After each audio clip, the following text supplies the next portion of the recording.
Hey everybody, good morning po. Magbablog po tayo ngayon for today.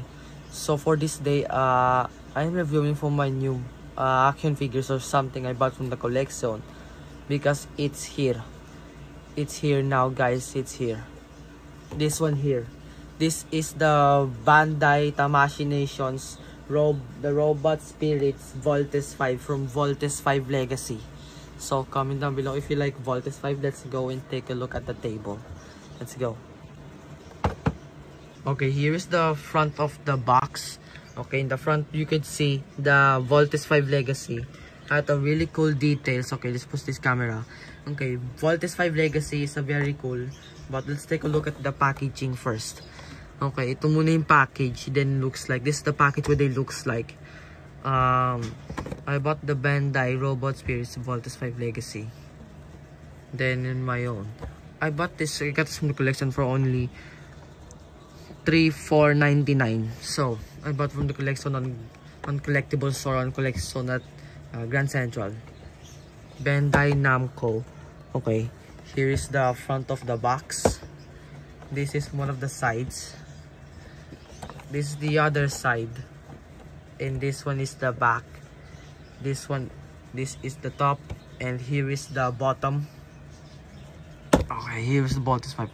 So Voltes 5 had ultra electromagnetic waves.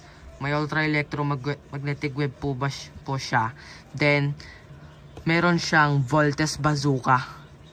Tapos may laser sword siya, gamit yung yung kalaban niya is yung tawaging Bosanian Beast Fighters. Okay, so okay. So kalaban niya is yung mga Bosanian Beast Fighters gamit yung laser sword. Ito yung box looks like. Okay, let's take a look at the figure, what it looks like.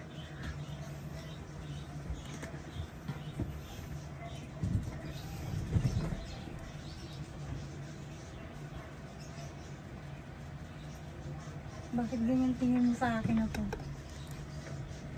Okay, guys. Okay, here is the figure, what it looks like.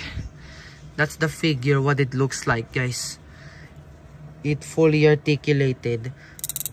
This had a fully articulated. The arms move, and then you could also he could punch this enemy. Kayang suntokin ng kanyang mga kalaban gamit yung mga kamao. Dito lang malabas yung ground fire, tas ultra electromagnetic beam. Tas dito sa kamay niya lumalabas yung Voltes bazooka.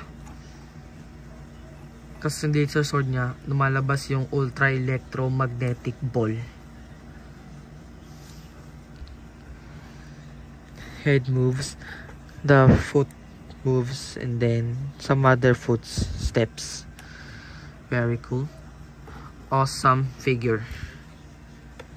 Now we have swappable hands.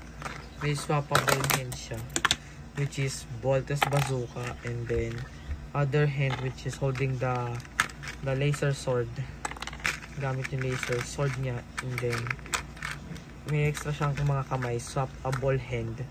Then dito nanggagaling ko sa hawak yung ultra electromagnetic top, galing sa ultra electromagnetic web. Dito yung yung pinanggalingan ng mga ultra electromagnetic web. Ang hawak dito is yung ultra electromagnetic top. And then dito naman is yung ito naman yung Voltes bazooka niya. Then meron pa siyang extra weapons, which is yung Voltes bazooka, yung laser sword, saka yung ultra electromagnetic waves. That's the ultra electromagnetic weapon that comes with the laser sword. Let's go to the next one.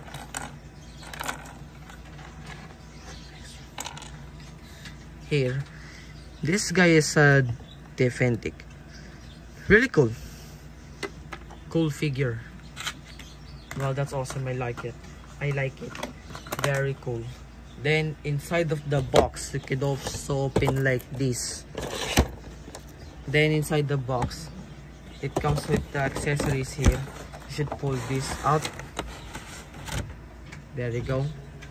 You should pull this out, and then you could bubuksan itong cover.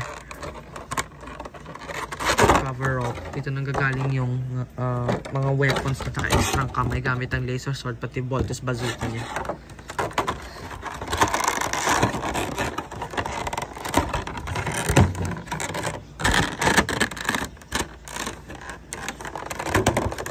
Then, mayroon siya dito ng papel. May papel siya dito na parang may papel lamang. Ito.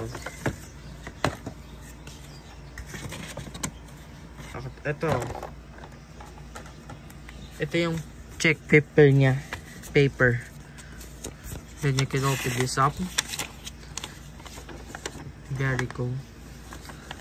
Talaga yung Voltes bazooka. Tapos tatanggalin nito yung dito sa dibdib niya. Lalabas yung kanyang laser sword. Okay, so I got it. Love it. Very cool. I'll catch you to the next one right now.